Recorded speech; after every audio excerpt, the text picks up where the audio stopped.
Mire qué. Y mire, again, hoy vamos a hablar sobre estrategia comercial. Lo interesante de este punto, y lo estaba conversando con Mike antes de empezar, es que la parte comercial está presente desde el inicio de la concepción de una empresa. ¿Por qué? La única forma de tú determinar cuando tú estás empezando es: ¿vendí o no vendí? ¿Pude colocar mi producto? ¿Pude colocar mi servicio? ¿Y la gente lo está adquiriendo, sí o no? Obviamente, a medida que la empresa va creciendo, se va haciendo más sofisticado ese proceso. Probablemente si tú estás empezando a dar tu servicio, tú ni siquiera lo estás considerando como una gestión comercial. Tú simplemente estás comunicando que tú estás dando un servicio e inicia. Entonces, tú que has tenido una trayectoria importante en ese rubro, y yo personalmente he aprendido mucho de ti, me gustaría ver, así como tú creas definiciones propias, ¿cuál es la diferencia que tú has visto en la definición, digamos, de libros versus la aplicada en tu experiencia? Si pudiésemos verlo de esa manera. Excelente y bueno, qué tema más interesante, ¿verdad? Sobre todo por lo que tú dices, si hay un producto o un servicio que se está creando, de manera inmediata se debe de creer que hay una estrategia comercial. Y qué más alejado de la realidad que eso. Y es que yo creo que los mercados, las empresas no han aprendido a separar, que saben a quién le venden o lo que venden, pero no cómo todo eso se conecta para que pueda poderse llamar una estrategia comercial. Y sobre todo porque deben de ser esfuerzos coordinados. Y si quiero empezar por mi definición de estrategia comercial no es más que la creación de entrega de valor que tú tienes como empresa, ya sea un servicio o un producto, a un mercado X, un mercado meta. Ese proceso en el cual tú te sientas a definir cuál es esa propuesta de valor, te tiene que obligatoriamente llevar a entender el mercado, te tiene que llevar a entender tus productos, tus precios, tu competencia, tus canales. Y en la definición del libro, quizá, y quizá te quiero leer una que es de la que más me llama la atención, que es la de McKinsey. Dice, estrategia comercial es un plan detallado que define cómo la empresa va a comercializar, vender sus productos o servicios para alcanzar objetivos de negocio. Y ahí hace se detiene a decir que involucra la identificación de mercados, clientes, productos, competidores, más la definición de esa propuesta de valor. Entonces, yo creo que no es implícito que las empresas tengan una estrategia comercial porque simplemente saben qué van a vender y a qué precio. Es un poco más completo de ahí y debe de tener elementos que van coordinados y que tienen un sentido hacia la organización. Entonces, me parece interesante lo que tú mencionas de que es coordinado entre la organización. Entonces, ¿qué pasa? En mi experiencia, existe, así como colaborativo, tal vez el último responsable viene siendo el área comercial. Sin duda. Ahora bien, alguien que juega un rol muy importante ahí, el departamento de finanzas. Tiene una meta, unas proyecciones financieras. El departamento de marketing o el área de marketing, que es quien se encarga del proceso de atracción, ¿verdad?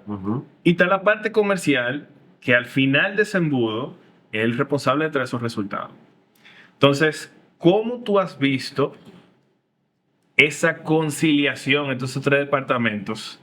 Porque es algo complejo en el sentido de que en marketing podemos comunicar una cosa, pero tal vez al momento de yo ir a entregar ese producto o ese servicio, difiere un poco de la percepción que se vio a través del comercial o de la publicidad versus lo que realmente se entregó. Y también cómo nosotros podemos ver la influencia de finanzas que tal vez no formó parte de ese proceso. ¿Cómo tú ves la integración de esos tres departamentos? Uno, en la creación de metas y dos, en la responsabilidad del cumplimiento de esa meta. Y qué bueno que tú lo preguntas desde esa óptica, porque si hay una posición que debe de tener la capacidad de interactuar con mejores hermanos, con mercadeo y con finanzas, el área comercial. ¿Por qué? No hay un plan de marketing exitoso de la cual el área comercial no se sienta beneficiado o no esté beneficiado.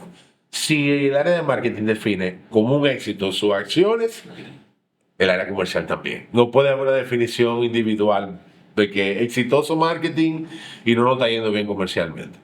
Y como en ese proceso, digamos, comercial termina alimentando esas métricas financieras por su desempeño, el área comercial para mí tiene que jugar ese rol de me tengo que extender hacia mi derecha con mercadeo y hacia mi izquierda con finanzas. De manera tal que yo soy la brecha de conectar una cosa con la otra. De hecho, cuando tú calculas el ROI, ese retorno de inversión de cualquier acción de marketing, quien te la valida si funciona o no el ROI es finanzas. Pero funciona o no según el desempeño comercial. Entonces, a mí me parece interesante que las empresas en diferentes, digamos, tamaños tienen diferentes formas de visualizar. Sí, sin duda. ¿Cuándo ocurre que finanzas se encarga de todo el proceso de las proyecciones y deja fuera mercadeo o deja fuera a la parte comercial? Entonces se crea creo que una desalineación interna. En ese proceso de creación de metas o de business case o plan de negocio, tú entiendes que debe ser colaborativo, tú entiendes que debe haber una parte que le exija, porque obviamente hay diferentes intereses. Sí. Marketing va a tener un interés más de qué tanta popularidad, es decir, de reach yo tengo. Comercial va a tener una parte de qué tan efectivo soy y finanzas va a ser una parte de qué tan rentable soy. Correcto. Entonces, cada departamento trata de fiscalizar al otro. Entonces, el momento de construcción de esa meta, de cierta forma, es complejo, porque cada uno va defendiendo intereses propios, que claro, si se hace de la manera correcta, responden al mejor interés de la organización. Pero si se ve de manera individual, algo que tal vez pueda retar a un departamento puede beneficiar a otro. Ejemplo, en la medida que yo recorto el gasto en mercadeo y logro incrementar la venta, obviamente los resultados financieros son mejores, teóricamente. Sí. Ahora, ¿cómo se logra esa rentabilidad con menos recursos? ¿Qué es lo que está viendo el financiero? ¿Cómo tú ves ese proceso de que sí, cada departamento se rete, pero que al mismo tiempo se logren los resultados? Mira, eso va a depender mucho del tipo de organización. Y yo lo que me he tenido a observar, Luis, es que las empresas donde la competitividad del mercado es alta y hay una gran oportunidad en el mercado, hay un gran valor de ese mercado, esas empresas tienden a tener una característica más comercial que financiera. Porque en las que tienen mayores controles financieros, mayores exigencias desde el punto de vista de finanzas, usualmente terminan dictando el negocio por indicadores financieros solamente. No estoy diciendo que el negocio no se mide financieramente, claro que se mide financieramente, pero no solamente tú puedes medirlo por elementos financieros. Y el mejor ejemplo que te acabo de poner es el de marketing. La fórmula que cualquier dueño de empresa o CEO está buscando es cómo invierto menos, facturo más, gastando menos. Lo que pasa es que en el largo plazo hay cantidad de elementos que pueden sufrir dentro de la empresa por ese tipo de pensamiento. El balance de cómo hacerlo, a mi gusto, para decirlo de alguna forma, es sí, yo creo en la fiscalización del lado de finanzas al equipo comercial, pero quien decide, quien define, quien es responsable máximo dentro de la empresa del éxito comercial es el área comercial. Lo que significa que todo lo que tenga que ver con estrategia, tácticas, estrategia de precio, estrategia de clientes, segmentación, todo eso tiene que ser con vista del área comercial para servir al área comercial. Porque al final, finanzas va a ser una consecuencia del éxito o del fracaso del área comercial. Entonces, ¿qué yo he encontrado? Yo he estado en organizaciones donde finanzas literalmente lo que hace, establece el plan del año. Y después comercial coge ese plan y dice, bueno, finanzas quiere que vendamos tanto más, X% más rentabilidad, y yo le doy para atrás eso a cómo lo diseño. ¿Cuál es el problema de eso? Es que si tú tienes esa óptica de finanzas, usualmente finanzas lo está haciendo con un retrovisor. lo está haciendo con el retrovisor de qué hemos logrado. Históricamente tuvimos 34% de margen. Históricamente tuvimos 10% de crecimiento trimestral. Claro, la diferencia de una estrategia comercial es que te permite conectarlo con la oportunidad del mercado, con tu realidad hoy. Lo que tú vendiste el año pasado, la rentabilidad que tú tuviste el año pasado, los clientes que atacaste el año pasado, los productos que ven, todo es condición del año pasado. No puedes asumir que se va a repetir exactamente el mismo patrón este año. Porque ahí empiezan los problemas con la falta de una estrategia comercial, que es lo que garantiza, una de las cosas que responde es eso, la estrategia comercial, cómo yo visualizo mi año, hacia dónde yo visualizo mi año, por diseño. Esto que te voy a decir, mi experiencia, ahora en la etapa de consultor, el 90% de las empresas que nosotros hemos tocado no tienen una estrategia comercial, Luis. Tienen plan de marketing, tienen plan de venta, pero no tienen una estrategia comercial que conecte todos esos puntos de manera coordinada y con un solo objetivo, o con varios objetivos interdepartamentales que llevan a un objetivo de negocio, de compañía. Y ese elemento hace que las empresas, y me acuerdo mucho de tu reflexión sobre el por qué las empresas son exitosas, yo quiero que tú lo hagas, pero me lleva al elemento de que pueden crecer, pueden estar vendiendo más sobre el año anterior, pero no por una estrategia, sino por consecuencia del mercado. Y eso entonces se convierte en oportunidad perdida. Porque si tú estás creciendo sin una estrategia, significa que tu mercado está creciendo más de lo que tú estás creciendo. Correcto. Sin tú buscarlo, sin tú entender a quién tú le vas a quitar clientes, a quién tú le vas a coger volumen. Y eso, los empresarios se engañan con eso. Mucho. Estamos creciendo. Claro, tú estás creciendo un 10. El mercado donde tú estás crece un 30. ¿Y qué está pasando entonces con tu market share? ¿Sí está correcto? Exactamente. Entonces, creo que el equilibrio entre la definición del futuro, del corto plazo del negocio, desde el punto de vista comercial, con las exigencias de finanzas y con el brazo de mercadeo. Para mí es el mundo ideal. Y te soy honesto, yo no entiendo cómo eso hoy en las empresas no es tan natural como debería. O sea, yo como comercial, mi experiencia comercial, he visto en las áreas financieras, en algunas empresas donde he estado, aliados full que han entendido el valor de lo que yo quiero hacer comercialmente y me quieren apoyar. Pero también he visto en otras empresas donde el área comercial y el área de finanzas son casi enemigos. Y ahí además sufre una sola cosa, la empresa. Correcto.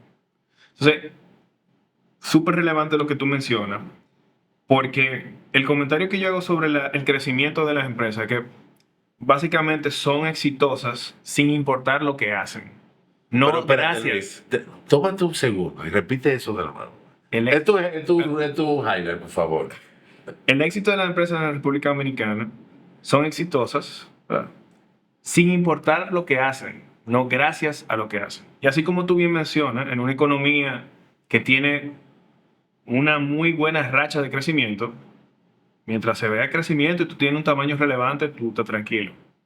Ahora, podemos entender cuál es la razón de ese crecimiento, qué está llevando ese crecimiento. Es simplemente como tú mencionas, el mercado está creciendo un 20%.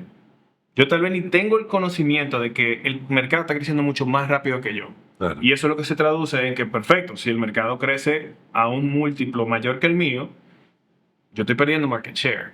Quiere decir que están entrando nuevos competidores, nuevas opciones. O alguien se está haciendo más fuerte. O alguien se está haciendo más fuerte. Entonces, en ese sentido, y aquí que viene la parte ya donde empieza a cocinarse la estrategia, ¿cuáles son las palancas dentro de la estrategia comercial que tú has visto que son obviadas más frecuentemente? Obviamente, marketing es demasiado conocido. Ese es un elemento que complementa, pero yo no creo que es parte, digamos, esencial. Inclusive vive dentro de un área distinta. Sí. Entonces, viéndolo de esa forma, ¿cuáles son las palancas que usualmente son obviadas, pero al momento de analizarla y definir una estrategia pueden dar un cambio más rápido en los resultados? Hay muchísimos elementos y eso de la belleza de la estrategia comercial.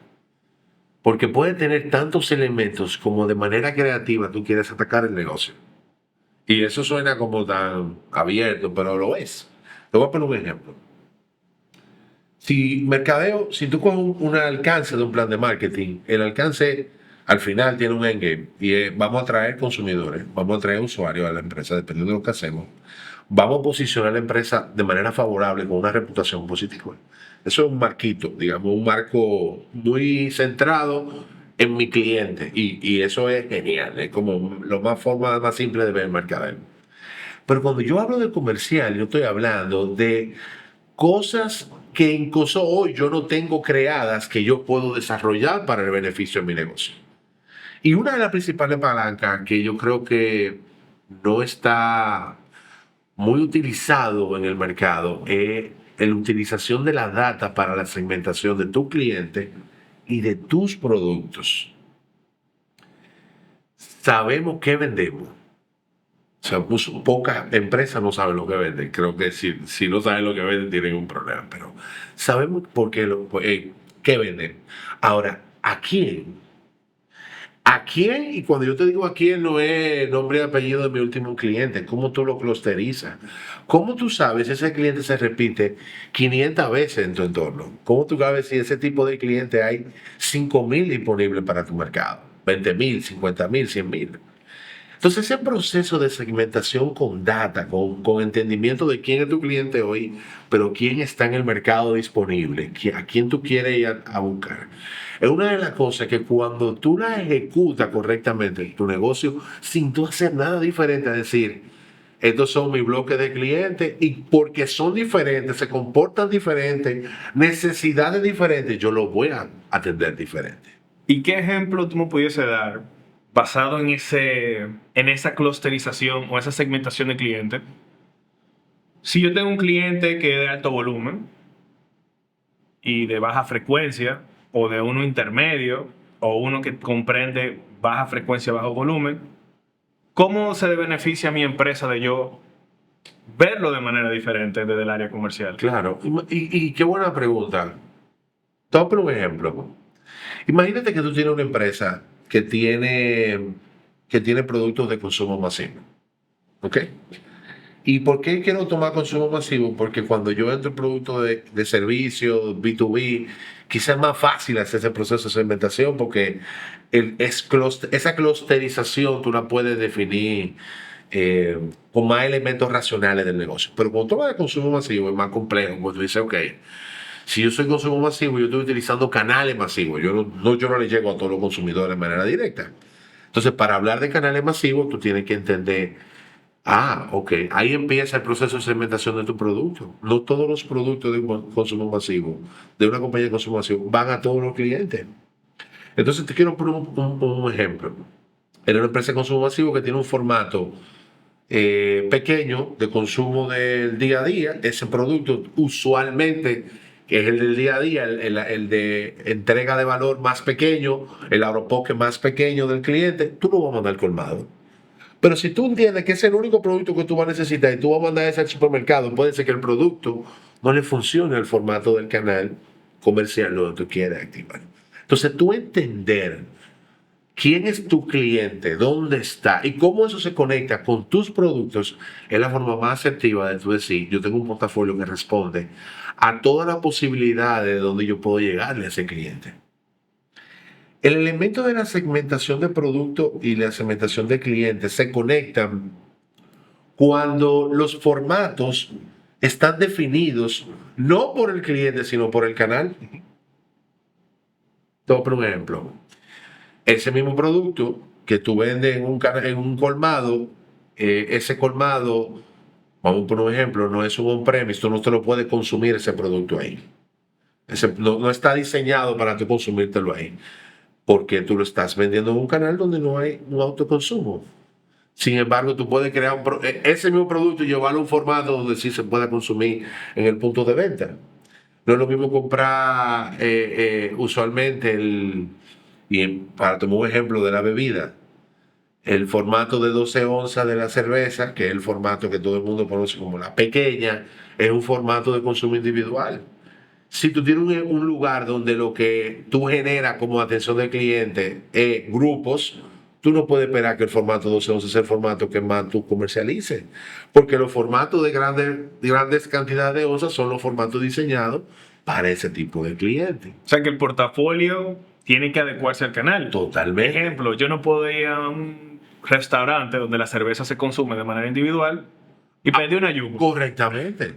O sea, tú puedes pedirte una cerveza en un restaurante donde tú quieras beberte una cerveza, te la van a servir en tu copa. Pero tú no puedes decir en ese restaurante, tráeme una Jumbo y 2 vasitos, porque eso ocurre en un colmado. Entonces, entender quién es tu canal, quién es tu cliente o cuál es la necesidad de tu cliente. Porque el cliente es el mismo, el consumidor. Vamos a poner Miguelito. Miguelito siempre va a ser el mismo consumidor que se va a mover según los formatos. Y según el formato, él se tiene que adecuar al producto. De nuevo, el mismo ejemplo de la cerveza. Miguelito pidió una Jumbo porque andaba con 4 personas, andaba con él. Pero si él anda solo y se paró solo en un lugar, muy difícil que él pida una Jumbo. Él va a pedir quizás una pequeña. Todo sentido. Entonces, por lo que estamos conversando, la segmentación del cliente puede ser cliente final, Correcto. pero también puede ser el canal como cliente. Debe de tener ambas segmentaciones. Si tú no estás segmentando el consumidor por el canal, tú estás perdiendo de vista que el canal moldea el tipo de consumo. Entonces, ahí entrando en la parte de canal. Toma por un ejemplo. Correcto. Tiendas especializadas de carne. ¿Tú puedes ir a consumirla? No. La carne. Usualmente no. Usualmente no. Y los negocios que han hecho ambas cosas terminan, ¿tú sabes qué pasa? Terminan afectando a una de las dos. Correcto. O la experiencia de comprar la carne ya se complica porque tú estás formando un restaurante, o la experiencia del restaurante se complica porque tú estás vendiendo carne. Y es que ese pensamiento de el canal es importante entender, porque ahí es que va a llegar tu cliente, tu consumidor final va a llegar ahí. Y el formato que imperia ahí es el formato que él va a tener accediendo al final. Tú sabes que tú tienes mucha razón hablando sobre ese aspecto del canal cuando ha sido concebido para el consumo dentro de él. Porque así como tú utilizas el ejemplo de vamos a poner la carnicería, es como un poco contraproducente que tú quieras comprar un producto fresco, tipo carne que debe ser cárnico, que debe ser cocinado, y tú entres a una especie de restaurante. Esa experiencia para mí es un poco rara. Claro. Pero mientras si entro a un producto que es más boutique, yo siento que estoy buscando los productos más frescos, es interesante. De igual manera, para mí es un poco extraño que cuando tú estás en un restaurante se sienta esa informalidad de que van personas, piden un pedazo de carne crudo. Correcto. Y es un poco extraño. Ahora hay, digamos, ejemplos que son todo lo contrario, donde hace sentido por el tipo de producto. Tú, por ejemplo, si te vas de viaje y vas a un Italy, tú tienes, ok, pero es más sándwich, es más picadera, es más tapa, y ahí hace todo el sentido del mundo que si tú quieres, te paras, tomas un bocadillo, y si no, tú te lo llevas. Y entonces funge esa función dual, pero depende del producto y también de la conjugación con el canal. Claro. Y sobre todo porque, y ahora que tú pones el ejemplo de Italy, me pongo a pensar en Madrid. Todos los mercados famosos de Madrid te brindan la oportunidad de tú consumir un poco ahí. Ahora, ¿es la mejor experiencia? Ellos no quieren que tú te lo estés consumiendo ahí, porque ahí no es la mejor experiencia. La mejor experiencia es quizá afuera o en tu casa con un jamón, por ejemplo, ¿entiendes? Entonces yo creo que tiene que ver mucho eso. Ahora, sí, los canales son flexibles a poder evolucionar. Y hay que pensar en esto. Y quiero ponerte un ejemplo de un car wash. Antes nosotros estábamos acostumbrados, en la época de mi papá, de nuestros padres, el car wash era un simple lugar donde sentarse en una silla plástica y esperar que te lavaran un carro. Hoy cada vez más son alrededor de entretenimiento, pero es un complemento de, no a partir de.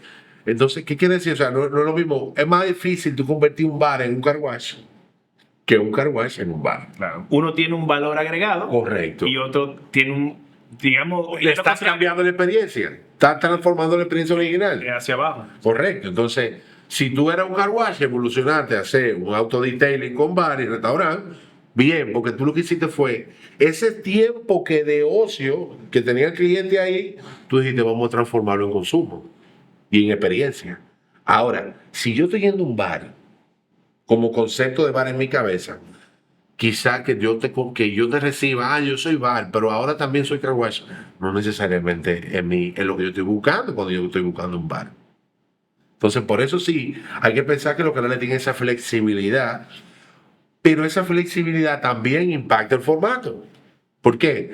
De nuevo, el car wash, que tenía silla de plástico antes, estaba acostumbrado a vender jumbo. Cuando se convirtió en bar y restaurante, dijo, no, yo no puedo incentivar que aquí me compren una jumbo para dividirse de cuatro, aquí vamos a vender cerveza pequeña. Y entonces cuando hablamos de canales, no podemos dejar fuera e-commerce, No, canal posible. digital.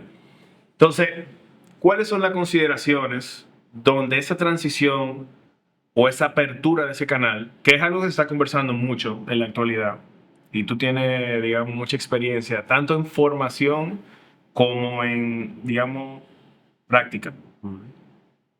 ¿Cuál es el protagonismo o no que debe tener el canal digital ahora que todo el mundo se quiere mover a la tecnología? Yo quiero decirte algo, un statement de que estoy convencido de que cualquier producto o servicio debe de tener un canal digital. No importa. Tú me pones un ejemplo, tú me dices una industria, un producto, un servicio, y yo te lo voy a encontrar una aplicación de un canal digital. ¿Por qué? Porque el canal no responde a otra cosa que no sea la intención de un consumidor de usar ese canal.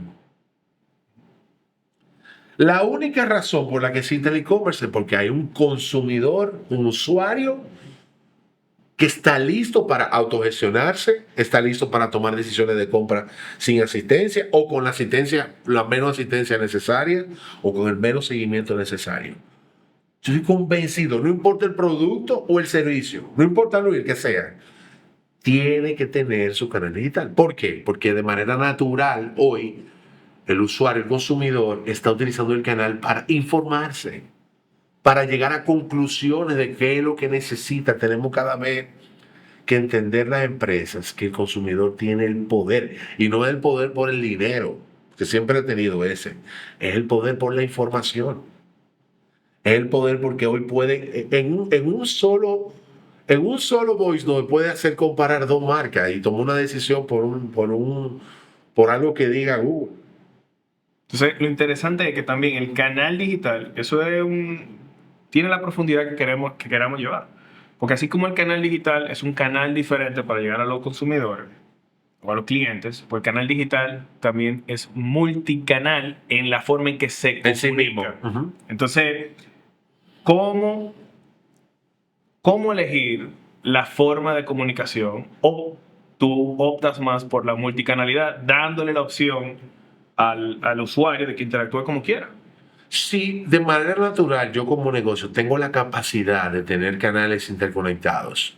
Para generar esa omnicanalidad, yo no lo pensaría dos veces en hacerlo.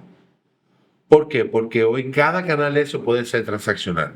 Anteriormente, cuando yo hablaba con una empresa de omnicanalidad, se asustaba. Entonces yo voy a tener que tener a gente para WhatsApp, una para Messenger, una para Instagram. Bueno, si tú lo ves como un problema que tu cliente quiera hablar contigo por alguno de esos canales, bueno, pues yo entiendo ya que tu visión hace limitada la posibilidad de omnicanalidad. Pero ¿qué es la omnicanalidad? La omnicanalidad no es más que ponérsela fácil a tu cliente. Tu cliente quiere llamarte, que te llame. Tu cliente quiere escribirte, que te escriba. Tu cliente quiere responder un post que tú subiste y que tú le respondas por ese post. Respóndele. Y tú puedes convertir eso en una transacción. ¿Cómo elegir el canal? Eso depende mucho del producto, el servicio, quién es tu mercado, la audiencia. Hay, por ejemplo, los negocios B2B. Los negocios B2B, o sea, los negocios que se hacen entre empresas, la omnicanalidad no es tan presente. Porque una empresa usualmente tiene una comunicación muy institucional entre sí. Aunque lo están haciendo personas, terminan utilizando todos los canales comunicacionales que conocemos, pero la comunicación entre empresas usualmente es muy formal, digamos, en ese sentido. Pero y tomando el ejemplo del producto de consumo masivo, mientras más canales abiertos tú tengas para conectar con tu consumidor, mejor. Siempre y cuando tengan la capacidad de conectarse entre sí para ser omnicanal.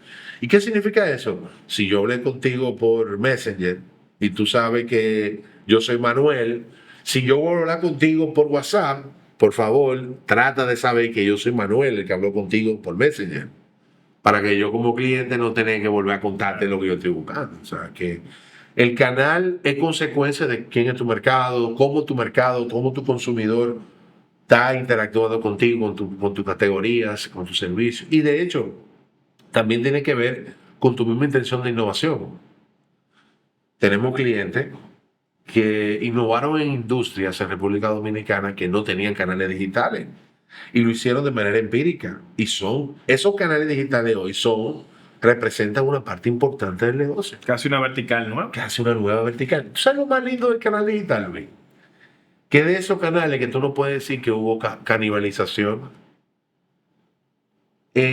Recuerdo como ahora un estudio que hizo Gartner en el 2019, antes de la pandemia, hablando de todo esto de la proyección de los canales digitales, y decía, la posibilidad de tú quitarle un cliente al brick and mortar, a la tienda, por un canal digital, es de 16%. O sea, tú solamente vas a desviar el 16% de la gente que quiera comprar en la tienda físicamente al canal digital. Y el 84% es nuevo. Es nuevo, o nuevo, o que no es tuyo. Que es una compra momentánea, ocasional, por una oferta. No es un cliente recurrente, es un new customer, no recurring customer. Esa es la belleza del canal digital. El brick and mortar, cada vez más, el que se va a una tienda a comprar. A todo cliente que tiene una tienda le regalo este pensamiento. Si usted tiene una tienda de vender lo que sea, esponjas de baño, y usted logró que una persona entrara a su tienda con intención, no que él estaba caminando en una plaza y se encontró con su tienda y dijo, ay, qué linda la tienda, déjame entrar. No.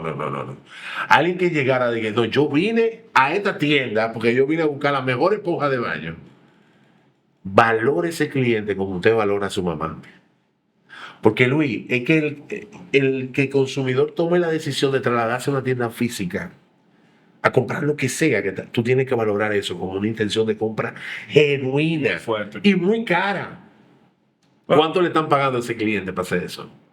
A mí, mira, solamente pensar en el proceso de movilizarme, de no saber si el producto está ahí o no, tiene que haber una razón muy fuerte de yo moverme. Entonces, hay que valorar eso. Entonces, ese canal digital hoy cada vez más, y de nuevo voy a ser muy fuerte con esto.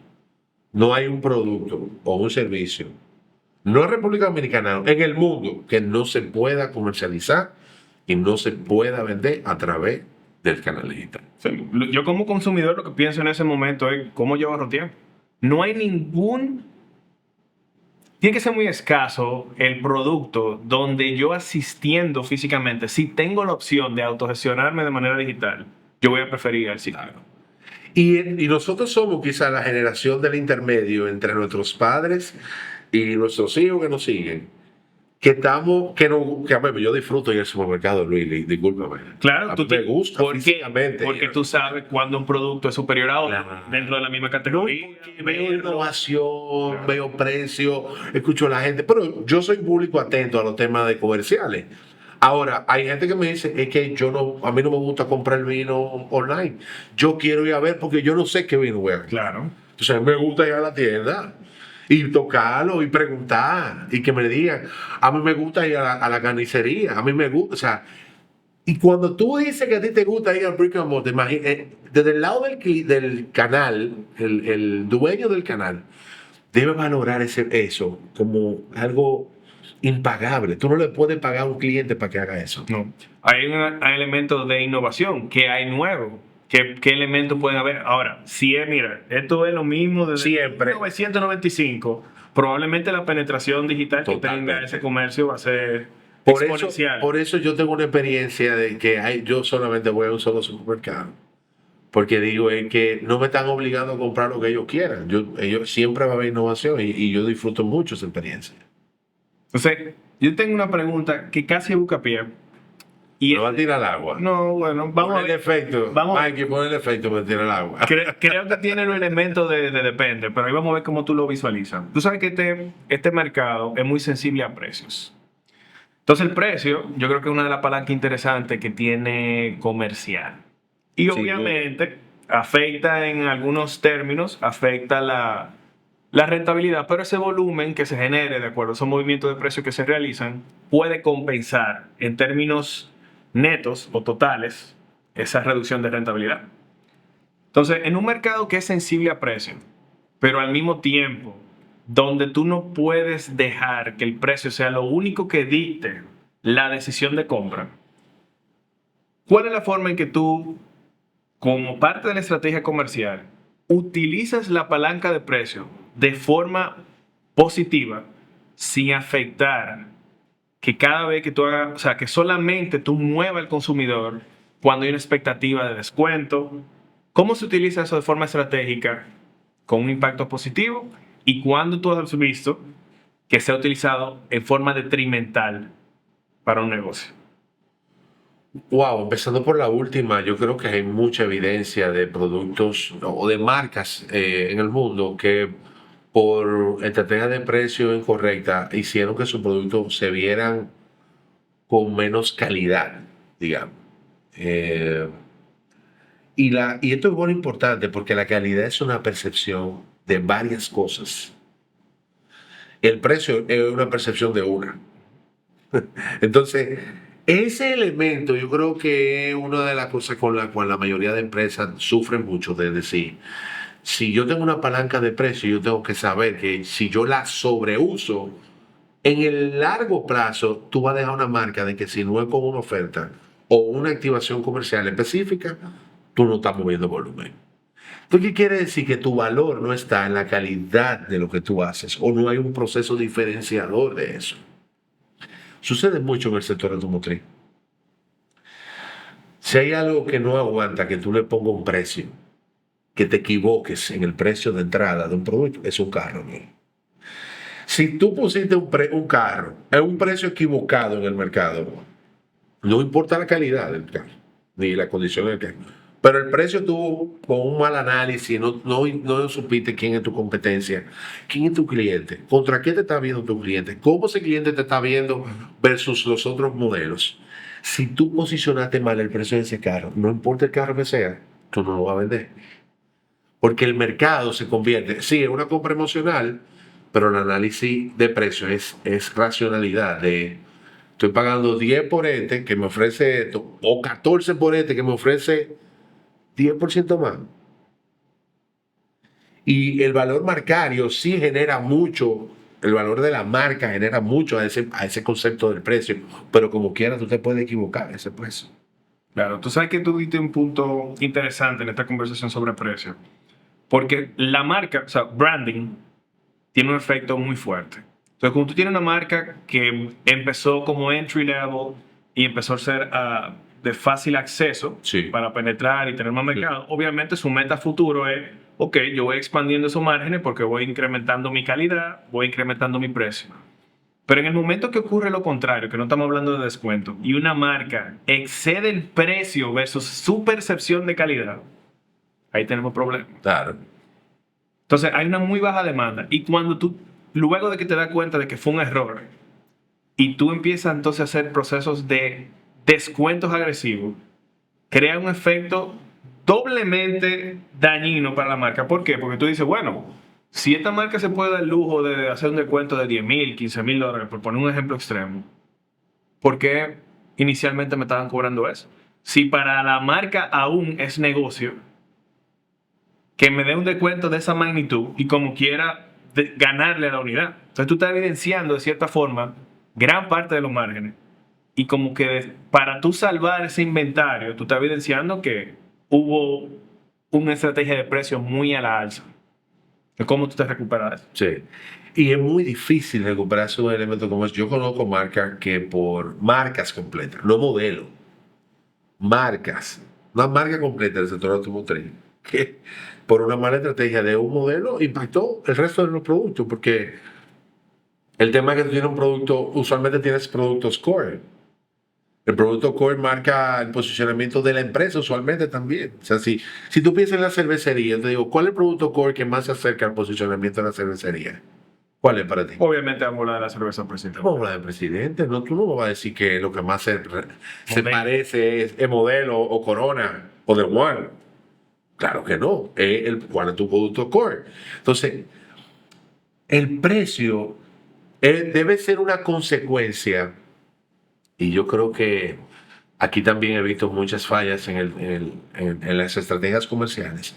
Debe ser una estrategia de lo que tú tienes como producto, por costos y demás, versus el mercado. Y tú tienes que encontrar ese sweet spot en lo cual tú entregas valor a ese cliente, a ese segmento, y tú eres rentable, pero tú estás compitiendo. Porque ¿qué pasa si tú nada más eres rentable y no compites? Tú no ganas nada con eso. Tengo un producto muy rentable, claro, y tienes el 2% del mercado. Y el mercado está creciendo 30% y tú creces 8%. O sea, es como que una matemática que tiene que llevarte y conectarte con la oportunidad que te está mostrando el mercado. Lo lindo del precio, Luis, es que tú puedes hacerlo de tantas formas diferentes e inteligentes. Y con esto hay empresas que son state of the art en ese sentido. Yo tuve el placer de ver, de tener unos días de entrenamiento hace muchos años en Coca-Cola en Centroamérica y unos cursos sobre distribución efectiva, tiempo y movimiento de distribución. Y me di cuenta que ya en esa empresa regionalmente en Centroamérica usaba el precio como un factor regionalizado, Luis. O sea, el precio de un producto para la zona sur de ese país es diferente al precio de ese mismo producto en la zona norte. Por elementos tan simples como la misma segmentación de clientes que ingresos de la población. Claro. Pero yo no puedo simplemente poner el mismo precio que yo pongo allá abajo. Ahí hablemos de formato. Entonces, mira, como el que yo tengo que darle más oportunidad o más rendimiento por precio, vamos a darle el formato más grande a un precio diferente al que yo le estoy mandando al norte. Entonces, el precio puede ser algo que tú lo uses de manera táctica, inteligente, sin que afecte a todo el mercado. Tú puedes incluso segmentar el precio por el tipo de cliente que tú tienes. Si tú eres B2B, tu cliente es muy grande, tú puedes tener un precio muy diferente a un cliente inicial. O sea, el precio es una palanca viva. No es algo que yo puse hoy y tengo que mantenerlo hoy porque el margen es el margen que estoy buscando. No, es una palanca viva que a veces tú bajando ese precio de manera inteligente, bajando ese precio, controlando la demanda, tú puedes hacer que tu negocio, explotando la demanda, tú puedes hacer que crezca. Y que la masa que tú ganes de market share o de cliente te permite en el tiempo volver a llevar tu precio al producto, el precio original con una base más grande.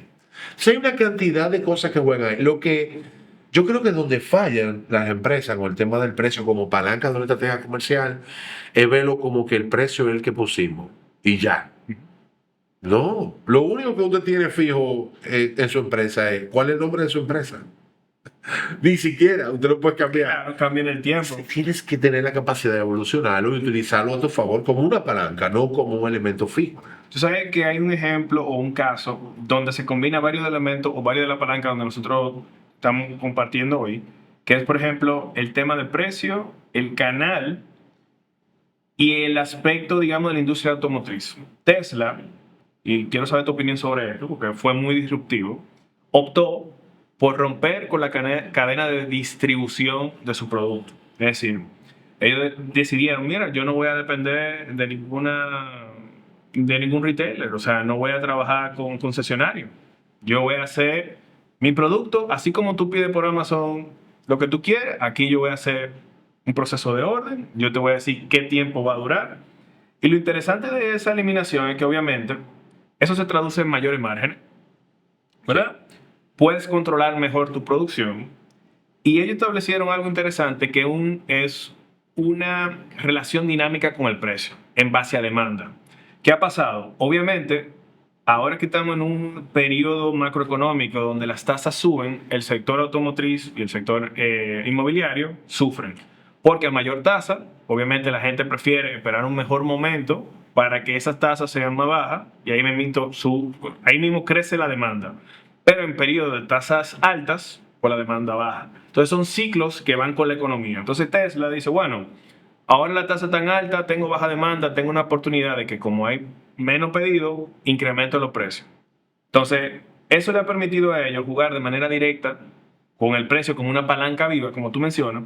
Pero quería saber tu posición sobre ese cambio y más los vehículos eléctricos se están moviendo como a ese proceso de órdenes y están sacando a los concesionarios. ¿Cómo tú ves eso a futuro? Tú que vienes de la industria también ahí. ¿Hacia dónde apunta? Si van a ser complementarios o si tú lo ves erosionándose. ¿Cuál es tu postura con relación a esa estrategia desde el punto de vista de que tú eres el productor de vehículos? Mira, yo creo que es una de las estrategias más riesgosas que se pueden hacer cuando tú comercializas un producto que de manera natural se ha vendido igual en los últimos 120 años. Vendemos y compramos carros como desde el día uno que se desarrolló esto. Y entra Tesla a hacer esos cambios. Y que a mí me fascinan esos cambios. Y que yo creo que, y para agregarle lo que tú me dices, lo que tú mencionas, controlan producción, pueden controlar y jugar con precios, pero controlan la experiencia. Y yo creo que ahí es que está la clave de lo que Elon quiere hacer o ha hecho con Tesla, controlar la experiencia. Es muy difícil que la experiencia que tú tengas en un dealer tradicional, de una marca tradicional, que sé yo, General Motors, Ford Company en Estados Unidos, sea similar si te mueves entre branches. Tú puedes tener un dealer GM, yo puedo tener un dealer GM y estamos en la misma ciudad y tu experiencia es diferente a la mía. Por más que el fabricante quiera controlar eso, son actores diferentes. Del lado de Tesla, el controlar la experiencia es decir, mira, yo comercializo directo. Y si tengo tienda de exhibición, es más un showroom donde yo te voy a entregar el carro, donde tú vayas a definir, a ver los accesorios, los componentes, yo te voy a explicar más del producto. Y para mí, en el tiempo, todos los fabricantes se van a tener que alinear hacia allá, Luis, por una razón simple. La época de producir y después vender ya pasó. El costo de inventario, el costo Costo financiero. de inventario, el daño a la marca, el daño a la imagen de la marca de un producto que se quedó del año anterior, el daño en el costo, en el precio del producto. Cuando tú compraste un vehículo, mira, tú sabes que de las cosas que el sector automotriz cuida, que imagínate que tú hoy, en enero compraste un vehículo nuevo y te costó $60,000. 4 meses después, ese vehículo ya hay sobreinventario y tú viste que lo bajaron a $53,000. Ya le bajaron 7 a tu inversión de 60 hace 4 o 5 meses. Ese tipo de cosas Tesla le evita, porque Tesla no está produciendo para salir a venderte. ¿Entiendes? Entonces, y que sí tiene una base de producción mínima como de consumo continuo, pero no es igual que cuando una fábrica de autos dice vamos a producir 100,000 de estos modelos, producimos 100,000, pero no sabemos dónde se van a vender los 100,000. Ahora hay que esperar 12 meses que se vendan. Sí, tú sabes que la evolución que yo he visto en la industria, por lo menos local, es que los concesionarios se están moviendo al tema de pre-order, que viene siendo como un híbrido. No es que directamente. Para mí va a ser un híbrido. Entonces ahí tú tienes como que lo mejor de ambos mundos, donde tú estás trabajando. Primero, la compra de un vehículo nuevo probablemente viene de la sustitución de uno usado. Sí. Entonces, claro, la experiencia no es la mejor del mundo, pero si tú acostumbras al consumidor a que, bueno, tú lo puedes Planificación. planificarte, que tú puedes Que específicamente es decir más eficiente para ti, que puede ser personalizado, que puede incluso tener beneficio al final, porque tú puedes decidir, o sea, ¿quién no tiene un vehículo que dice, mira, a este vehículo le falta tal cosa que yo quisiera o le sobra tal cosa que yo no uso? Sí. Tú sabes que dentro de lo que estábamos hablando de una estrategia de precios, para dar un ejemplo, hemos hablado de lo que son dinámicos, pero un ejemplo práctico que es fijo, de cierta manera, en McDonald's, yo no sé si ustedes saben, probablemente sí, que tienen todo su menú y una cosa que hizo que impulsara la venta de manera drástica fue la introducción del McAhorro. Entonces ellos hicieron un subsegmento de las personas que de forma continua almorzaban ahí y entonces hicieron como una franja más económica. Claro. Y lo interesante de eso es que yo vi que no afectó a la marca. O sea, se siente como que tú tienes la flexibilidad de que si tú quieres irte al deluxe, ha utilizado unos nombres como premium. Claro, que diferencia en el segmento de quién lo está comprando. Entonces es un ejemplo de cómo tú utilizas la palanca de precio de una manera, digamos, estática, Sin afectar. sin afectar a la marca. Y te permite abrir esa base de clientes que a lo mejor decían, bueno, yo no tengo recursos para comprarme todos los días la versión más grande, pero la versión de ahorro o económica me permite ser un consumidor Claro, más asiduo. claro. Entonces yo busco volumen. Eso me pareció un dato Claro. Y interesante. mientras tú puedas tener siempre visibilidad de tu segmento, cómo reacciona tu estrategia de precio, tú puedes jugar con eso en la cantidad de veces que tú quieras de manera consciente. Y obviamente controlando el feedback, controlando cómo... Es muy difícil que alguien que se encuentre un producto caro una vez le dé como... haga un replanteamiento y diga, no, yo me lo encontré caro en aquel momento, pero ya no es Ya no, caro. ya No, eso te queda ahí. Yo te digo tal marca, tú dices, no, eso es caro. Sí. Pero tú dices, ok, pero ese estigma de caro implica que tú no estás dispuesto a pagar por ese producto o ese servicio. Tú como empresa, si te consideran caro, no necesariamente tú te tienes que sentir mal. Tú lo que tienes que entender es quién es tu audiencia. Si tu audiencia, tu cliente core, te está diciendo que tú estás caro, al que tú estás tratando, tú tienes que revisarte. Si te lo estás haciendo alguien de que no es tu core y que tiene cercanía, bueno, entonces quizás ese es un motivador para tú diferenciarte. Mira, sí, nosotros lo diferenciamos. Y yo creo que, por ejemplo, en VI ustedes lo hacen eso muy bien. Ustedes no tienen el precio de un gimnasio tradicional. Pero el que te lo encuentre caro, bueno, es que el formato no es para usted. Correcto. Este formato es para un tipo de cliente específico que tiene necesidad y exigencia específica. Claro, y el mismo tamaño de las sucursales te define que no es masivo. Correcto. Pero es porque tú estás haciendo una definición muy clara de Claro. quién es tu cliente. ¿Cuánto estás dispuesto a pagar tu cliente? ¿Cuáles son sus intereses? ¿Cuáles son sus intereses? ¿Qué valora, qué no valora? ¿Valora que tú tengas 500 metros cuadrados de máquina o valora la personalización del entrenamiento? ¿Me sigue? Claro. Y disculpa que coja VI como ejemplo, pero... No, perfecto, a mí me encanta conversar sobre eso. Sí. Y ha sido por diseño, como tú bien mencionas. Parte de lo que nosotros... Imagínate, perdón, que tú no lo tuvieras claro. ¿Cómo tú haces el pricing? No. ¿Tú lo hubiese hecho Prueba y basado, error. ¿tú lo hubiese hecho basado en el mercado masivo? No. No te da el volumen, no te da el negocio. No, y siendo transparente, nosotros estamos invirtiendo mucho más tiempo ahora en entender a mayor profundidad realmente quién es el cliente. Y cuando digo quién, es qué valora, en qué trabaja, Correcto. cómo pasa su tiempo. Correcto. Porque la intención es ser más que un espacio donde tú estés trabajando en la parte física. Cómo tú puedes convertirlo en una parte donde tú te relacionas socialmente, profesionalmente. Aquí, o sea, en Body Nation se han dado alianzas entre personas que son profesionales y han hecho cosas juntos, se dan amistades. Entonces, Claro. es mucho más que No, hay un networking bellísimo. interesante que se ha dado de manera Muy grande, orgánica. muy grande liga el networking de Body Ignition. Entonces, ¿qué tal si somos intencionales sobre eso? Sí. Entonces, Te quiero poner un ejemplo de una industria dinámica Adelante. de precio. Y es una industria, Luis, donde a mí me sorprende tanto. Yo soy muy observador cuando hago este tipo de comentarios. Me dedico a pensar mucho en esto y verlo cuando lo vivo. Piensa en las líneas aéreas. Tú y yo podemos ir en el mismo vuelo, Luis. En el mismo, así. Tú aquí, yo en el B2 y tú en el B1. increíble eso. Y tú y yo podemos estar pagando 50% de diferencia de precio. Y lo que va a definir si la experiencia fue buena o mala es la turbulencia. La turbulencia, un factor externo que la línea aérea no controla, pero bueno, la turbulencia. El servicio dentro de la cabina y el tiempo y la puntualidad con la que tú llegas a tu sitio.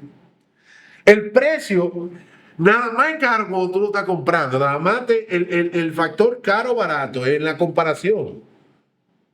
Pero en la experiencia, tú y yo sentados uno al lado del otro, el mismo vuelo, la misma distancia, todo, podemos estar pagando 50% de diferencia de precio. Ese es uno de los algoritmos más complejos.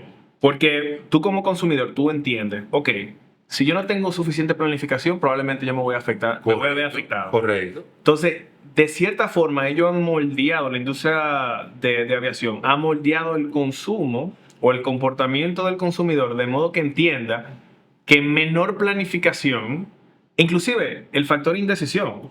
¿No te ha pasado que tú estás buscando y cada vez que tú sigues como refinando tu búsqueda, tú puedes ser que empezaste con un precio X? No fue que pasó tiempo de días, pero el hecho de que tú lo buscaste 4 o 5 horas después, le está informando al algoritmo que hay un interés por este juego. Correcto. ¿Cómo tú vuelves para atrás? ¿Y cómo tú decides por otra cosa diferente? Esa era la ruta, ese es el horario. Claro. Entonces, eso tiene tanta profundidad como se quiera llegar. Entonces, ¿tú dirías que la industria de la aviación es sensible al precio? Yo creo que es tan restrictiva entrar que cuando... Yo creo que depende de la competencia. Es decir, las rutas aéreas están dominadas por pocas aerolíneas. Entonces, tú te ves de cierta forma, ya que todas actúan de la misma manera en términos de estrategia de precio. Sí, tú puedes empezar a buscar la más barata, pero ellos saben por qué son más baratas. Dura más el vuelo, tiene un layover mucho más alto, tiene distancia más larga. La comodidad es diferente. Entonces, tiene un nivel de sofisticación que casi parece orquestado. Entonces, puede ser sensible al precio, pero al final, tú no tienes opción. Sí, pero mi respuesta es, yo creo que no es sensible al precio. No, yo digo, puede ser sensible en términos de interés. Al final de decisión, exactamente. Tú no la controlas. Pero ¿por qué yo digo no es sensible al precio? Porque no todas las líneas aéreas son económicas. Y están operando muy bien. No todo el mundo es JetBlue. No todo el mundo quiere vender pasajes de $89. Está Delta, que no, ese es mi precio, viejo. Yo te voy a llevar. Si quieres ir para Nueva York, yo te llevo. Pero no me comparen con JetBlue en precio. Y la misma ruta, yo llego al mismo aeropuerto. Lo que está detrás es lo que te acabo de decir. Es la experiencia, es el tiempo, es cómo me traten, es que mi maleta llegó bien. Esos elementos, por eso para mí no es sensible al precio. No, es discrecional. Es discrecional. Quien viaja, primero lo hacen. Ok, es un viaje de placer o quiero visitar O mi una familia, necesidad. o una necesidad. Claro. Entonces ya el precio ahí se vuelve secundario. ¿Cuántas veces tú has dicho, wow, yo me planifiqué para tanto, lo vi en este monto y al final tuve que acceder a 50% más o el doble? Totalmente. Entonces tú quisieras que ¿Cuánto fuese vueltas está hacia eso? montado que tú con el de al lado le dices, compramos este pasaje caro, ¿eh? Eso no pasa. Eso no pasa. No es ¿Por bueno. qué? Porque ya cuando tú llegaste ahí, el precio que era puede ser un bloque inicial en tu decidir, pero al final no es la decisión, no es sensible a precio. Emma, tú tratas de priorizar eso del layover, el horario, Tiempos, cómo tú vas a dormir si un red eye. Lo que pasa es que ¿por qué hay línea aérea de bajo costo? De precio bajo, es porque hay un target que está viajando sin esas exigencias de tiempo, sin esas exigencias de comodidad. Es que ese target existe. Claro. No es que no. Lo que pasa es que si yo digo, porque existe ese tipo de línea aérea, no van a existir otras. Claro. Eso es lo que hace sensible al precio, no una industria. El ejemplo es, la industria de papel es sensible al precio. 100%. Porque Porque un commodity, tú pagarías el doble por un papel porque te digan que el papel que es más blanco. que es más blanco. No. Ese es mi punto. Entonces, esa sí es sensible al precio.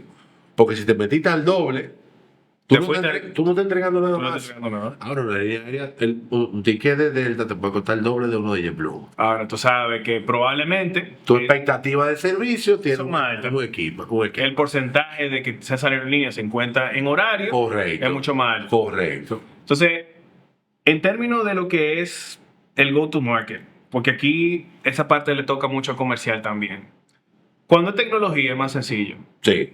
Más sencillo, digamos, en términos de la decisión de cómo se hace. Por ejemplo, mucha gente no sabe que Netflix, a pesar de que se llamaba Netflix, como empezó realmente, a pesar de tener la palabra net, era con DVDs que se mandaban. Es decir, te estaban ahorrando el tiempo de que tú tenías que ir a buscarlo, etc. Entonces dijeron, bueno, vamos a hacerlo por mail. Tú no te tenías que mover a la tienda como antes, ¿verdad?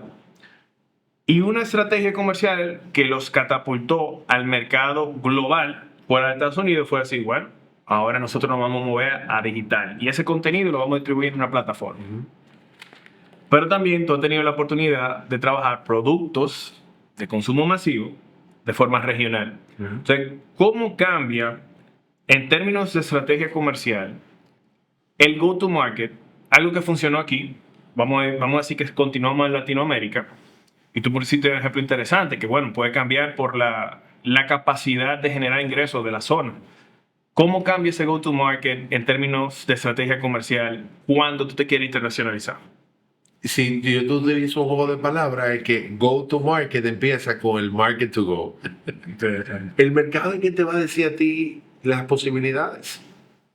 Si yo te dijera, Luis, tú tenemos chance de llevar un producto de consumo masivo para Chile. El canal principal para ese producto no existe, no son los colmados, son las farmacias. ¿Cómo una farmacia? Claro, las farmacias en Chile tienen un rol de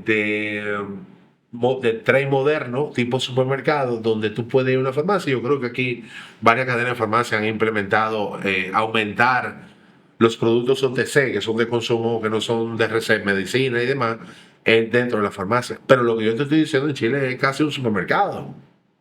Entonces el mercado per se te va a marcar, desde el punto de vista cultural, de cómo el mercado opera, todo lo que tú tienes que considerar para esa estrategia de go-to-market.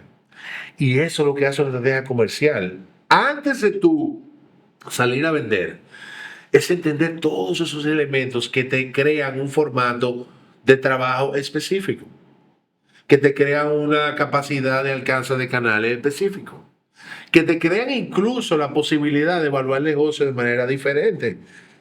Hay productos regionales. Voy a poner un ejemplo. El mayor consumo de cerveza de la República Dominicana viene de colmado. Está claro eso. Ahora, si yo te digo a ti, ¿cuál es el consumo de colmado en el país? Yo tengo que obligatoriamente decirte, ok, dependiendo de dónde estemos. ¿Por qué? Si yo te digo, Luis, ¿la cerveza en San Juan de la Maguana se consume más en la casa o en el colmado? ¿Qué vas a decirme? ¿Qué tú me vas a decir? Probablemente como un área menos densa, yo diría, puede ser que sea una actividad de casa, me junto con los vecinos. Es el colmado. Igual sigue. Es el colmado, porque el colmado es el punto De reunión. interacción social. O sea, se vuelve como... Necesario. el mall se Ahí no hay vuelve un club, colmado. eso no es un mall, ahí no hay un club, ahí no hay un club social, ahí no hay esos espacios que tú, restaurantes, el colmado es ese espacio. Ahora, si tú me haces esa misma pregunta y tú me dices, en el Distrito Nacional, yo te tengo, hazme la pregunta en el Distrito Nacional. Manuel, la mayor concentración de consumo de cerveza en el Distrito Nacional, alta con una parte, ¿verdad?, del país con alta concentración poblacional. ¿Dónde? Tengo que decirte en cuál circunscripción. En la 1.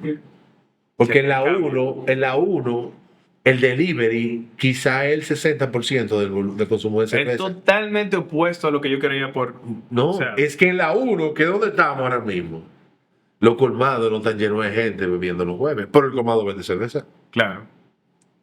Ahora, y tú me dices en la 3, yo te digo, no, en los colmados se consume. Y es el mismo colmado que está vendiendo la cerveza. Si yo solo analizo el colmado desde el punto frío, te digo, Luis, es que las cervezas se venden en el colmado, claro, y tú no analizas que hay una parte que la consume en el colmado y que otra parte la va a pedir para su casa. Y por eso incluso existen esas plataformas.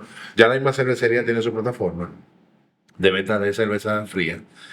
Es porque esa tendencia empiezan a cambiar y convertirse en elementos incluso subregionales, porque ya dijimos Distrito Nacional, pero entonces dime qué es circunscripción. Si cervecería va a ser una activación que toca un colmado, ¿tú crees que la va a llevar a la circunscripción 1? No, es donde la lleve... Es donde hay gente en el colmado. Claro. ¿Para qué la va a llevar? ¿Para qué la va a llevar a la Sarasota? ¿Para qué más gente al canal donde el canal no lo está consumiendo ahí? Exactamente. Entonces, lo mismo pasa en una de go to market. Las similitudes de los mercados cada vez son menores. Mira, nosotros en República Dominicana no lo percibimos tanto porque las marcas no trabajan la regionalización del contenido ni de la estrategia. Pocas marcas hacen eso aquí. Pero en mercados como Colombia, tuve la oportunidad de estar. Un banco, para hablar de un banco que cualquiera cree que habla de la misma forma, habla diferente en la región de Antioquia que en Bogotá. Imagínate un producto de consumo masivo. Hay productos de consumo masivo, hay un pan que es importante en una zona de Colombia que no significa nada en otra. Esas son estrategias que incluso, esas estrategias de go-to-market te cambian. Porque para esa marca de pan, ser relevante en otra ciudad, quizás lo tiene que hacer a través de un partnership que no lo tiene que hacer en otra región. Entonces ahí que empiezan esa palanca viva de decir, tengo que entender quién es mi mercado, cómo el market se comporta, cómo el mercado, qué el mercado me está exigiendo, cómo me compara. Todo eso tú tienes que hacerlo antes a tu salir, mandar a un vendedor a hacerlo. Si tú no tienes nada de eso claro antes que el vendedor salga a vender, tú vas a empezar a fallar y tú no vas a saber por qué.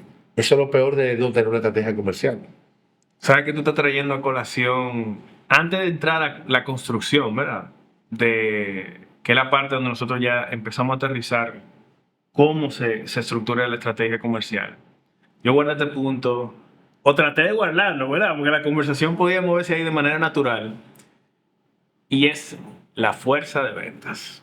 Ese es uno, tal vez, el plato fuerte, yo creo, que es la parte humana de todo lo que estamos hablando. Sí. La mayoría de las cosas que hemos conversado responden puramente a estrategia.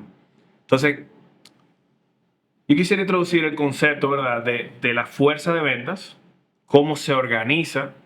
Ahí hay muchísimos elementos que podemos conversar, por ejemplo, distribución de portafolio, distribución de clientes, cómo se categorizan, cómo tú le das una categoría de jerarquía, puede ser, o responsabilidad a los vendedores, cómo tú lo mides, KPIs, cómo se motiva a ese grupo de personas. Yo sé que, o sea, estoy tratando de pintar la imagen para que empecemos a recorrer ese punto. Pero yo creo que eso es los retos más grandes. Cuando las empresas van creciendo, y nosotros que conversamos mucho sobre pyme, probablemente los fundadores, quien crea el producto o quien trae el producto, trabaja mucho esa parte comercial. Pero una vez que agarra cierto volumen en la empresa, ya es imprescindible contar con un equipo o una fuerza de venta. Entonces, eso conlleva instruir, guiar y motivar, porque obviamente tú te expones mucho a no, tal vez, en ese proceso de construcción de cartera.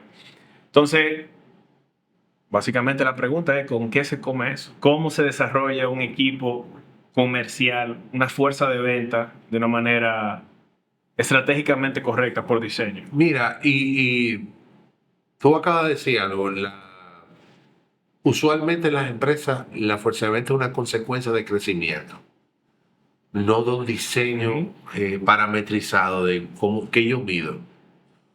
Y todo empieza con la segmentación de mi cliente. Si tú eres una empresa que tiene un producto, que tiene capacidad de venderse en diferentes tipos de canales, tú tienes que saber que el vendedor que le vende a un canal no tiene la capacidad necesariamente de venderle a otro. Y ahí empieza en qué tipo de fuerza de venta tú necesitas. Hay empresas que necesitan fuerza de ventas consultivas. ¿Qué son fuerzas de ventas consultivas? Que van a hacer un proceso de levantamiento en el cliente, que tienen un seniority mucho mayor para entender que el problema no es lo que el cliente está diciendo, sino el problema es entender todo el negocio. Lo que no está viendo. Lo que no está viendo. O sea, y usualmente esa venta consultiva tienen un perfil, un tipo que él no está presionado por vender hoy. Ahora, una fuerza de venta de producto masivo, él sabe que él tiene 46 clientes hoy y que su métrica del día es de positivación de a cuántos clientes le vendió de esos 46. Pero no solamente a cuánto le vendió, a cuánto le vendió el portafolio core que él tiene que venderle.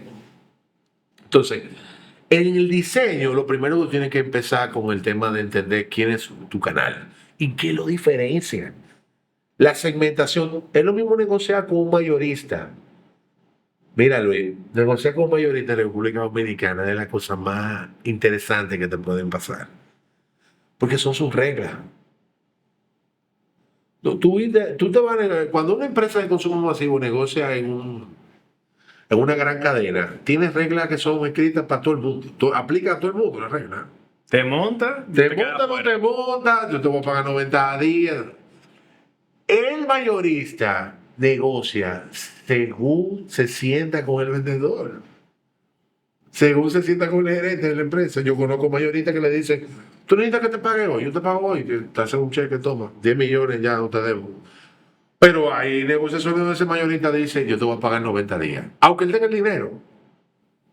Entonces, entender el canal, quién opera el canal, te tiene que definir qué tipo de perfil tú quieres. Porque si ese perfil que tú tienes no sabe vincularse de manera personal, acercarse a ese canal, tú no le va a ir bien. ¿Cómo motivarlo? Algo que yo fui vendedor, Luis, y yo vendí de las cosas más difíciles de vender. ¿Qué estabas vendiendo? Biblia. La Biblia no es tan difícil de vender, Claro. tú no lo crees. Es más difícil lo que yo vendía. Montacarga. En este país, Wow. vender montacarga en este país. Yo recuerdo haber trabajado un proyecto de montacarga con una gran farmacéutica, donde el gerente general de la farmacéutica, en 4 visitas consultivas, yo tenía que ir. ¿Por qué usted necesita un montacarga de lo que yo vendo? ¿Por qué ese montacarga tiene que ser eléctrico y no de combustión? Y todo ese proceso, tú no lo puedes contar solamente del producto, tú tienes que entrenar los almacenes, decirle, mire, su almacén tiene el techo bajito. ¿Qué pasa con esto? Si hay combustión, ese humo se va a quedar aquí, la gente se va a sentir mareada. Sí, o sea, hay muchas cosas, elementos que tú tienes que levantar. Después de 4 visitas a ese cliente, Ahí sí duele. el cliente me dijo, no, pero que yo voy a tener un montacarga, yo con un par de tigres de almacén lo resuelvo. Ese proceso consultivo requiere un pensamiento diferente a un proceso del que está haciendo venta de push.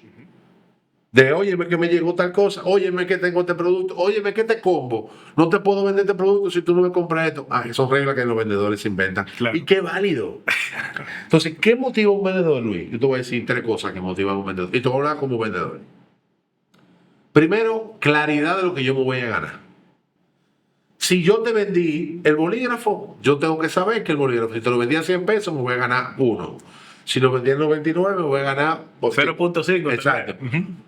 Esa claridad de que yo me gano por cada venta, tengo que hacerla, porque lo que hace un vendedor cada vez que vende es que va creando la caja fuerte. Claro. Va creando Chachín, chachín. poniendo el Proyectando el cierre de mes. proyectando su cierre. Segundo, pongo una meta agresiva, pero que yo pueda lograr. Cuando un vendedor dura 4 meses sin lograr una meta, y la conclusión de la gerencia de ese vendedor es que tú tienes un problema como vendedor, no el mercado, o no el producto, o no el servicio, o no lo que tú tienes, sino el vendedor. Mira, tiene que ser un tolete de vendedor para salir de ahí. Porque empieza a decir, pero yo no estoy vendiendo, no estoy conectando, ¿entiendes? Empieza a dudar. Entonces, tener meta agresiva, Pero alcanzable. pero alcanzable. Y tercero, dámela. Cuando yo lo logre, dámela, viejo. Aplaudo, no me diga que no soy, que no me escatime mi resultado, no mi esfuerzo, mi resultado. Apláudemelo. Si hay algo que le gusta a un vendedor, Reconocimiento. es el reconocimiento.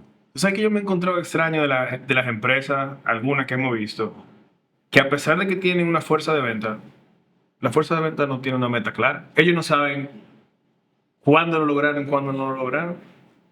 Hay un incentivo por ejecución, pero no saben cuál es su meta. Sí. Eso- Es más común de lo que te puedes imaginar. Y yo viendo la diferencia del extremo contrario, de que yo tuve una empresa donde el vendedor se sabía su meta el día 1 del mes, se sabía la meta del mes. El día 2 del mes ya tú le preguntabas, ¿cuánto que te toca vender? Y él te va a decir, lo que él vendió el día anterior, más lo que le toca. Y si el día anterior él debió dinero, o sea, no vendió lo que tocaba vender, él lo sumaba para los meses siguientes, para los días siguientes, y decía, mira, me tocaban 76,000 pesos diarios, pero como dejé de vender 100,000 ayer, entonces me van a tocar 79, porque me quedan 30 días. O sea, a ese nivel de detalle. Y cuando tú le desmenuzas a un vendedor su meta, más resultados tiene. Si tú se lo dejas, él tiene que vender 5 millones. Wow, no, tú le debes, tienes que vender 5 millones en 600 clientes, o 400, 100 clientes que tú tienes en 30 días. Perdón, 22 días, que son los 22 días operativos. Esos 5 millones entre 22 días, entre 100 clientes, son 40,000 pesos. Es diferente a 5 millones. Claro. Entonces, esa construcción de esa meta del vendedor es sumamente entregando la claridad de lo que tú quieres que logre. Para mí, la mayoría de las empresas gestionan al vendedor con limitaciones. Y con limitaciones de, por ejemplo, sistemas de pago que yo veo que no le pagan al vendedor el overperformance. Si tú le dijiste que le iba a pagar 100 para lograr 100, ¿Por qué si logra 200 tú no le pagas mayor, más? O sea, eso no estoy diciendo que si logra 200 le pague 200, pero en equilibrio a que si creció la oportunidad. ¿Qué hace un vendedor cuando le dice, mira que si tú vendes más no le pago más? Llega hasta el límite. Llega el día 20, si llegó a la meta el 20, Termina. ya, esos 10 días lo dedica para otra cosa. Porque él sabe, dice, no, yo me guardo. Esta orden de que yo puedo conseguir estos 10 días, me lo voy a guardar para el siguiente. Entonces, los sistemas de compensación del vendedor deben de provocar el cumplimiento de una meta individual que suma a la meta global. Tú no puedes ser que un vendedor sea penalizado porque otra persona no lo logró, porque también eso va a generar problemas en el equipo. Tú puedes tener un incentivo de meta global, Claro. y ese incentivo sí se logra cuando todo el mundo logró, pero tú tienes que pagarme a mí lo que yo me gané por lo que yo hice, por lo que yo logré, no por mi esfuerzo, por el resultado. Claro, y eso hace también que de cierta forma aquellos que van logrando más se interesen por tener conversaciones que puedan ayudar a los demás. Correcto. Porque eso, si el equipo completo lo logra, fue un beneficio común. Y el elemento que a mí me gusta siempre combinar es el esfuerzo del número que tú quieres lograr con indicadores de calidad de cómo lo estás logrando. No es lo mismo que un vendedor logre su meta de venta afectando otros elementos de la calidad de la gestión de la venta, afectando al cliente, la relación con un cliente, Créditos. afectando los créditos, los cobros, afectando la rentabilidad porque se pasó de edad de cuento, afectando la rentabilidad porque generó órdenes por arriba de lo que originalmente era y tuvo devoluciones. No, métele a ese vendedor la meta y dile, ok, yo te voy a valorar la meta, pero necesito que tú controles tu artículo, ítems de calidad de la gestión, que puede ser lo mismo, crédito, atención al cliente, cómo el cliente se sintió, entrega a tiempo. Hay una cantidad de cosas dependiendo el modelo de negocio en el que tú estés. Y si nosotros queremos dejar a la gente ya la parte de cómo se puede construir esa estrategia comercial, ¿cuáles son las preguntas que tú te harías en un negocio que tú deberías responder y que eso te destile luego cómo tú orquestar Mira, tu de manera más llana, estrategia? la estrategia comercial busca responder 6 preguntas. Suena simple. Lo que pasa es que responder esas 6 preguntas requiere hay que dar mucho clic para abajo. Pero la primera es, ¿qué vamos a vender? O sea, yo sé lo que voy a vender, el servicio. Yo tengo que lo primero, después que yo saber a quién yo se lo voy a vender. ¿Quién es ese cliente? Y mira, Luis, si alguien no sabe cómo atender, cómo descubrir quién es el cliente que está afuera, segmenta al cliente interno, que tú vas a lograr lo mismo hacia afuera. O sea, dije, yo no sé cómo segmentar hacia el mercado. Ok, hazlo hacia tu cliente interno. Si tú le vendes a 100 clientes mensualmente, trata de buscar esos puntos comunes que te crean ese perfil de ese cliente. Y si tú piensas en una segmentación tiene que lograr 3 cosas. Primero, crear bloques homogéneos de clientes que compartan condiciones, ya sean regionales, ya sean por cómo te piden, para qué usan lo que te piden, ese tipo de cosas. Socioeconómica, ¿por qué canal viene? Totalmente socioeconómico, canal. O sea, tú puedes. Las cantidades de cosas comunes en tus clientes. Homogénea tiene que ser la segmentación para que funcione. No pueden ser 500 perfiles diferentes. Si no tienes nada homogéneo, entonces se te va a dificultar poder conectar con esos segmentos. 2, tiene que ser un bloque interesante del mercado, de tu negocio. Si tú hiciste una segmentación y terminas siendo un bloque que representa menos del 1% de la venta, no tiene sentido ni que tú lo estés ubicando ahí. Porque tú quizá el esfuerzo que tú vas a hacer es mayor al resultado que tú vas a recibir. Entonces tiene que ser homogéneo y sustancial. Tiene que como negocio hacer sentido. O sea, que si yo estoy, por ejemplo, midiendo ese mercado, yo digo, ok, yo quiero que sea un astronauta que mide 5'7", pero que sea mujer, que haya ido a la luna por lo menos una vez, probablemente la población que te va a aparecer ahí es 2 personas. Claro. Entonces, si te pasaste de nicho, porque es una recomendación que se da mucho, Correcto. de, bueno, empieza nicho, pero también un mercado demasiado pequeño no te permite llegar a suficiente Y personas. sobre todo porque mientras más nicho, más necesidades tú vas a tener de especialización. Correcto. Y tercero, tú tienes que tener capacidad de medirlo. De esos segmentos, ya tú no tienes digamos, o por comportamiento o por resultado, cómo tú lo agrupaste. Ya representan algo importante para ti, pero entonces tú tienes que meterme en el valor del negocio. Dime en dinero qué representan, dime qué representan en ingresos, qué representan en margen.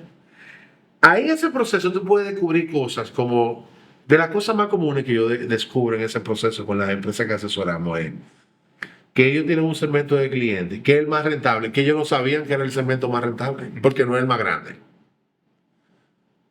Entonces hay mucho descubrimiento en ese proceso. Entonces, definir a quién le voy a vender no es simplemente ponerle el nombre y apellido de mi cliente actual. Es mucho más grande en ese proceso de segmentación. Después que yo tengo a quién le vamos a vender, yo tengo que definir precio. Y para yo definir precio, tengo que mirar el mercado, Luis. Sí. La empresa que solo pone el precio basado en sus criterios internos de costo operativo o de costo de gasto operacional, está preso, Luis. Está perdiendo oportunidades o, en un sentido, o pierde oportunidad o pierde cliente. Pierde oportunidad porque quizás le está vendiendo a alguien que le puede vender a un precio mayor, o pierde el cliente porque está haciendo un pricing erróneo y el cliente no está conectado contigo con tu estrategia de producto o servicio y el precio. Entonces, por eso siempre hay que haber una mirada al mercado. Y ahí en la estrategia comercial, cuando tú quieres ver el precio, tú tienes que conectar con todo lo que representa la competencia. Yo estoy vendiendo un bolígrafo, ¿contra qué otros bolígrafos lo voy a comparar? ¿A qué precio lo estoy vendiendo? ¿En qué canales lo venden ellos? ¿En qué canales lo voy a vender yo? No necesariamente el canal de tu competencia son tus canales. Tú puedes tener ventaja competitiva en ese sentido. Y decir, soy el primero en venderlo en un canal digital. Entonces, ese tipo de elementos entran dentro de ese marco de qué responde la estrategia comercial. ¿Dónde lo vamos a vender como canal? Luis, y aquí esto genera, la gente cree que los canales están preestablecidos. Te voy a poner un ejemplo. ¿Tú te acuerdas de la estrategia de Koala con los esquimais, cuando se vendían esquimais en la calle? Sí, claro. ¿Qué canal de venta es ese? Bueno, uno que yo creo que ellos se identificaron. Ellos crearon, eso es de Koala Dominicana, de Koala Colombia. Saludo a Anil ahí, mi hermano, director de mercadeo estrella. Eso, dime, ¿en qué modelo de negocio estaba? Tener gente indocumentada, bueno, o tener extranjeros vendiendo esquimais. Eso no es un canal. Entonces, esa parte es la parte creativa de tu gestión comercial. Tú puedes establecer canales que no existen, güey. Sí, y lo interesante es que de lo que ellos hicieron, es que no, por ejemplo, eso existía, siempre ha habido vendedores ambulantes. Claro, pero importante, brand, exacto. Tú crear un concepto de brand, tú sabes la confianza que da cuando alguien tú lo ves Uniformado. uniformado una marca. Esa marca está invirtiendo en marketing. Claro. Porque no es que lo uniformaron y nadie se enteró de que el producto existía. Claro. No.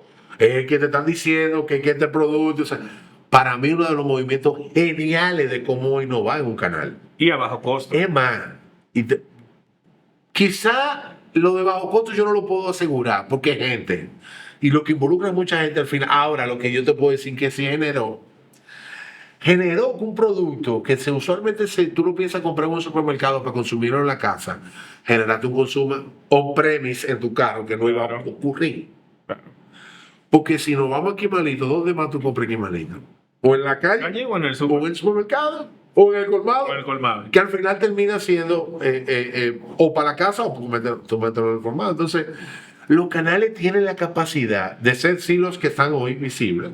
No están claros, pero tú puedes innovar en ese sentido. Tú vas a una bomba de gasolina. ¿Cuántas veces tú no te encuentras una bomba de gasolina o una oferta de unos muchachos que te están echando unos spray para limpiarte el carro? Es un canal y no es que están dentro de la estación de servicio, están afuera ofreciendo un servicio. O sea, los canales tienen la capacidad de ser creativos y ahí tú puedes definir. Tú tienes canales de atención, como tú puedes tener canales transaccionales. O sea, las empresas tienen la capacidad de ser creativos según lo que el mercado les pueda ver. ¿Cómo vamos a comunicar nuestros productos para esos targets? Es importante. Si tú no tienes una estrategia comercial, Luis, al final, tú sabes lo que tú no tienes, eficiencia de marketing. Porque marketing está por allá hablando de que somos los mejores, que tenemos el mejor producto, que tenemos la mejor experiencia. y tú estás por aquí totalmente desalineado a eso. Y no hay nada que genere un cliente insatisfecho que la promesa de marketing cumplida en la experiencia. Sí. Entonces, si tú no tienes una estrategia comercial que la comunicación se alinea a los esfuerzos comerciales, la ineficiencia del mercadeo es gigante. Y eso yo ni tengo que entrar para decirlo. Yo te garantizo que tu costo de adquisición es más alto de lo que puede ser. Porque está desalineado, están en caminos diferentes. Y sexto, ¿cómo vamos a atraer, a retener y a crecer nuestro cliente, Luis? Ya no es suficiente con atraer. No es suficiente con retener. Si tú no tienes la capacidad de entender cómo tú puedes hacer crecer tu cliente en tu negocio. Si tú me dices a mí cuál es la primera meta que yo le pondría a un equipo comercial, hábleme del crecimiento de nuestro cliente, es el crecimiento de nuestro negocio. Si yo crecí en mi cliente, mi negocio creció. Al final, el crecimiento de un negocio está vinculado al crecimiento del cliente. Muy pocos negocios crecen sin que sus clientes core o grandes o masivos crezcan. Es una cadena. Entonces, 6 elementos que si tú te respondes esos 6 elementos desde el punto de vista de lo que es la estrategia comercial, tú vas a tener la herramienta necesaria para utilizar esas palancas que decíamos según tú necesites. No todas las empresas buscan crecimiento todos los años. Ahora, si tú no buscas crecimiento en el año, es válido. Tú puedes decir, yo no voy a crecer, yo voy a rentabilizarme. Perfecto. Eso es una estrategia. Tú estás utilizando una palanca para que comercialmente tú tengas mejor desempeño. Que, mira, yo no voy a traer nuevos clientes, yo voy a crecer con lo que yo tengo aquí. Y ahora le vendí un producto, ahora le voy a vender 2. Y eso es una forma de crecer. Ahora imagínate que tú puedas hacer eso y al mismo tiempo atraer nuevos clientes.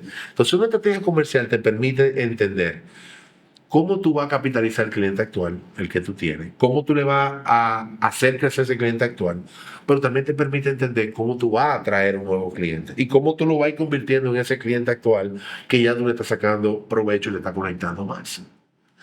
Como paso, a mí me gustaría dejar claro que hay que analizar la situación del mercado, donde tú ves precio, competencia, producto, qué está haciendo la competencia.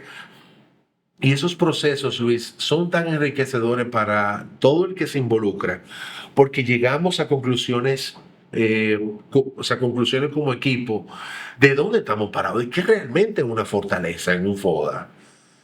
Hay empresas que confunden la fortaleza. No, nuestros productos son una fortaleza. O sea, cuando tú me dices que tu producto es una fortaleza, es que si yo pongo este producto sobre todo el mercado, a ti te van a elegir primero siempre.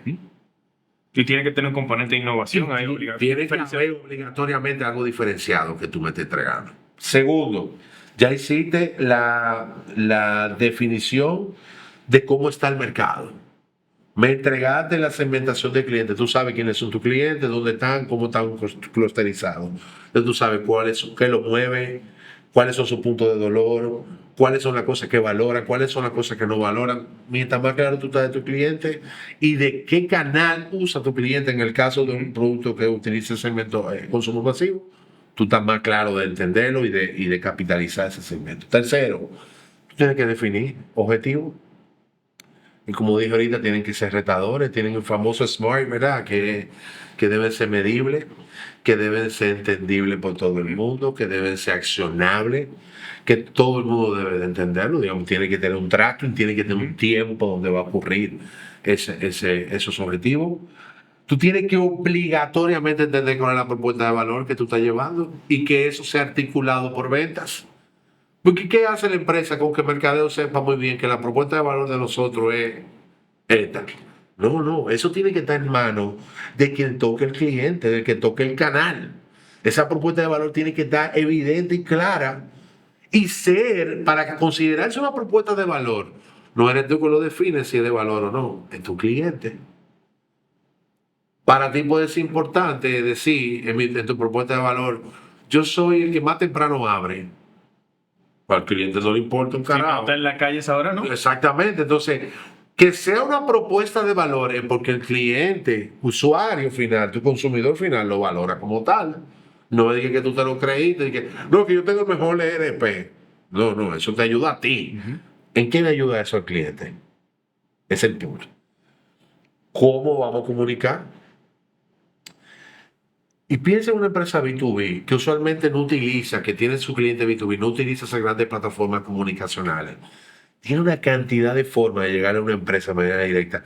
Dentro de la empresa hay personas, todo lo que tú hagas masivo de alguna forma puede tocar a esa persona, pero tú puedes tener comunicación B2B mucho más asertiva, mucho más barata que hacer comunicaciones masivas si tú estás ofreciendo un servicio de empresa a empresa.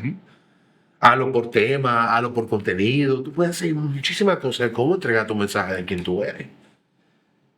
Tiene que poner un proceso de plan de acción de cómo lo va a medir. Y que lo más importante de medir cualquier estrategia comercial es que la gestión comercial es diaria, Luis. La gestión comercial no es semanal. No es que los viernes vamos a ver números. Es todos los días. Porque todos los días tu fuerza de venta salió a tocar clientes.